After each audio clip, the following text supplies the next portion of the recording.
Eyes up soldiers, here's a quick video with some squad tips about finding the range in engagements. Knowing the range between you and your target is super important, both for shooting their ass and for calling out to your teammates so they have good intel about what's going on in the battlefield. There's a few tools you have to quickly determine range. If you haven't been playing for a million hours, you may not be able to immediately say, oh, that bush over there I can tell is X meters away. So here are some of the tools you have at your disposal. First off, most easily, you've got squad leader marks. If I, the squad leader, throw an observe mark on that, I immediately get an indicator on my compass that says it's 350 meters away. If I throw this over here, 1,000 meters. I throw this over here, 700 meters. So if I make contact as the SL and I immediately throw an observe on it, I can get a range very quickly, and my whole squad also gets that information. If you're a fire team lead, you can also throw out these observe markers, but it's not going to give you this range number over the top. We'll talk about that down the line. This does have a few limitations. Within 100 meters, it's going to give me 5 meter increments. So if you watch that number as I get closer, it goes down 5 meters at a time. If I throw this out to 300 meters, yeah, so now that I'm actually within 300 meters, 10 meters at a time.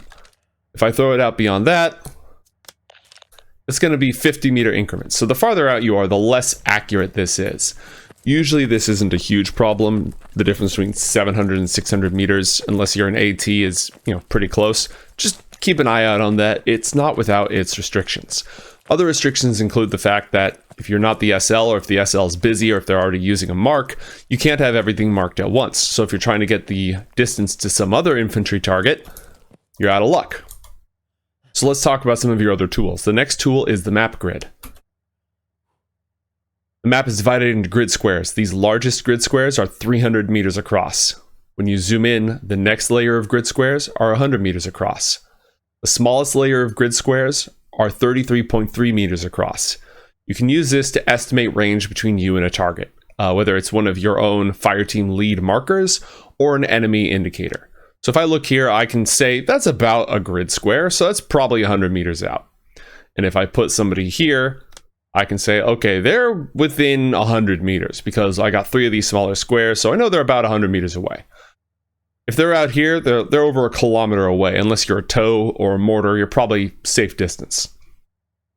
That's a quick and dirty way to estimate distances. It's really helpful if you've got good, accurate marks on your map, or if you're going towards a physical objective, something that's hard-coded into the map, so on and so forth. So just knowing your distances so you can quickly say in a firefight, it's about 100 meters out, that's very helpful. One of the last tools at your disposal are rangefinders. Again, if you haven't developed the ability to just look at somebody and say, yeah, that's exactly X meters away, then rangefinders are really important. Every single pair of binoculars in the game has a rangefinder, and a limited number of scoped rifles also have them. Here's how these things work. With your binoculars or your scoped rifle that has a rangefinder out, look at your target. Near the upper right hand, in this case, you've got the sloping line. I'm going to line up my target inside that sloping line. Okay, there. Right between the 4 and the 2, that means that target is approximately 300 meters out. That target there fits at the 2 mark, 200 meters out. That target there fits at the 400 mark, 400 meters out. The slope tells you the height of the average enemy soldier at that distance. So you can quickly get an estimate on this. Again, some rifles have this built in, and some anti-tank weapons, so on and so forth, but they're going to have their own small differences. So like you can see, this rangefinder is kind of small and at the edge of my vision. It's kind of difficult to use. You can also use this with vehicles. Looking from here, I'm going to line this tank up, and I can safely say that tank is probably about 500 meters out. What I'm doing here is I'm measuring from the treads, and then I'm mostly ignoring the turret, because tanks and vehicles are usually bigger than a soldier. Especially, see this guy right here? That's a big Vic. So if I look at this one, I'm definitely going to want to ignore. So I'd estimate that somewhere around 400 meters. Let's see if I'm right. Yeah, 350. So to make 350 make sense, right about there. Treads to turret. That's a quick and dirty way to measure the distance of targets to quickly get a read so you can give good intel, especially if you're not a squad leader.